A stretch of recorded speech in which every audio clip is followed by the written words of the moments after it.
Kimberly, you mentioned Psycho as well, and like his footsies being so great. Obviously, living with Punk, you're gonna be forced to have that, right? That's exactly what he told me. Yeah. Like you have no choice but to get better at footsies if you're gonna play Punk every day, or else it's never gonna progress into anything. Dude, So, I rated him one time, and I was just talking to him. And I was just like, man, your footsies are so good. He's like, yeah, I lived with Punk. 100%. Like that's what I attribute. Obviously, Nephew was great even before living with Punk, but I think once he lived with Punk, you really saw him take a step up. Just because once you do that, why would you ever feel uncomfortable in the neutral again, right? Hey, you're Punk, playing against the person that has the best neutral every day. Hey, Punk, you want to move to SoCal? You want to come live with me? You want to make my footsies good, games, please? You know what I mean? You know? But of course, Music4Friends going to be stepping up to the plate with the Kimberly fast walk speed and all that. Going up against Cammy and SKZ right back at you with the fast walk speed. It should be a high-octane match. Let's get into it.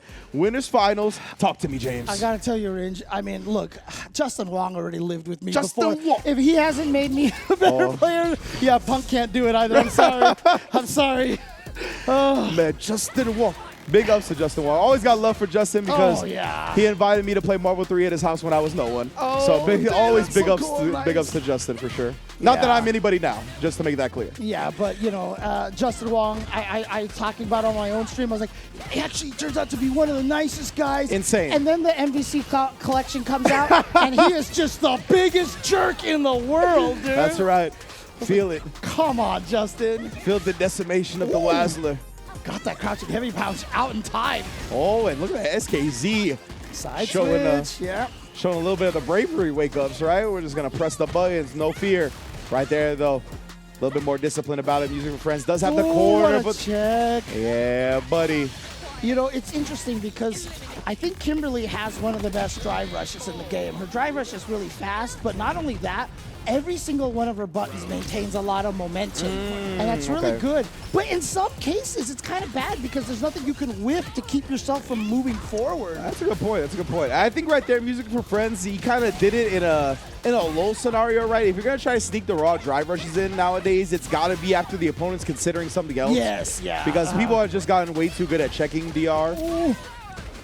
And now corner, this is where Kimberly hates life right here. Gonna go into the level 1 to burn her out. It's not gonna be quite the burnout, but it's just right. Oh. Damn, what do you do on your wake up? Dive kick. What do you do on their wake up? Dive kick. What do you do in neutral? Dive kick. Straight up, right? And again, I like that situation from SKZ because you figure Music4Friends is going to be trying something to hold on to that drive beater, right? So I like the idea. SKZ perfectly spaced for the whip punish. Didn't quite get the perfect parry right there. Tried to air, but earlier buttons from SKZ gets the hit. Yes, indeed. Trying to press back here. Yeah, the plus on block. Thought SKZ would bust out. Yeah, try to do something. Chased it out. On the crouch light kick and the link afterwards. Oh my God, buttons! Crouch fierce, and then the sword normal. Ow. And it's just, again, like I said, one of the hardest things for Kimberly is because her buttons are stubby. Like, every character has that button. So her standing medium kick is equal to everybody else's crouching medium kick. Yes. But everybody else has that one button that's longer than that, except Kimberly. Yeah. So it's hard for her to fight out of the corner. Exactly. It's all stand medium kick all day. If you can kind of stay out that range, kind of manipulate that space very potently, then she's not going to have a good time getting out. Right. Oh, my goodness. And again, SKZ forcing those close quarters decisions. And, man, when Cammy's on the offensive like that, let's just say the guesses are not in your favor. I mean, she's so scary when she gets you in the corner because that dive kick is just one of the most... Like, fundamentally, like, obviously for, you know, crazier fighting games, not necessarily, dive kicks aren't necessarily that dominating. But in Street Fighter games where the footsies are so important, having a dive kick is just absolutely one of the most powerful tools to have. Yeah, I mean, like 90% of the characters don't have any way to alter their trajectory in the air, right? Yeah. So dive kick, when you put it in a context like that, it's so wild. And not only that, too, but, like, everyone's got that fixed jump range, but then she can attack closer if you're close enough. You know what I mean? Because a lot of times if you see them jump, you can walk under them, guaranteed. You can't do that on And it preys upon something that's so fundamental to Street Fighter, right? Like, we all work on our anti-air so heavily. We talk about how important they are. And she has great ways to manipulate that with dive kick. Whether it be causing you to hesitate and not do your anti-air in a specific timing, whether we see it baited out by a shallow dive kick like earlier. All right, now Music for Friends doesn't want to see any of that. We got her in the corner. Okay. Empty jump low. Yeah, that's not a safe jump setup right there. She jumps after the slide. So you gotta be, oh, here we go. Gonna get the level 3. Not gonna quite kill.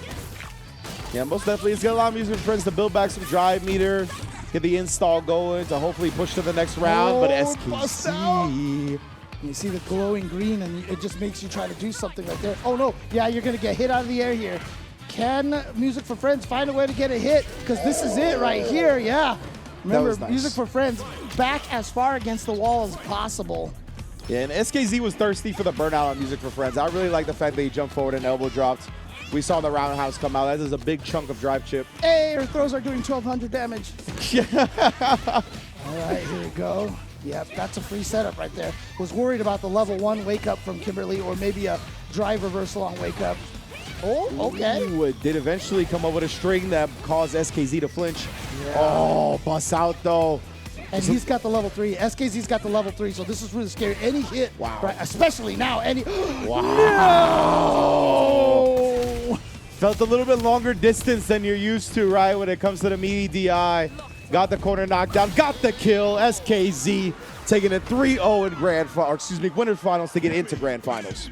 Man, again, as a human empath over here, when I see someone die to drive impact, I'm just like, yo, I feel you, bro. Like, I feel you on that one. Oh, man. It was such good discipline, honestly, from SKZ at the end. I was really impressed because we saw, before the DP that set up that DI, we saw Music for Friends do a really shallow elbow drop to try to bait out a DP. SKZ didn't do it. He successfully OD DP'd, or excuse me, just regular DP'd the jump in after that. And then that DI, it felt like it was one of those where the corner wasn't quite on screen yet, right? Yeah. It feels like it's a little bit harder to react to DI in those scenarios because obviously we're very hyper aware of DI when the corner's on screen because we're like, oh, the opponent is going to try to DI us.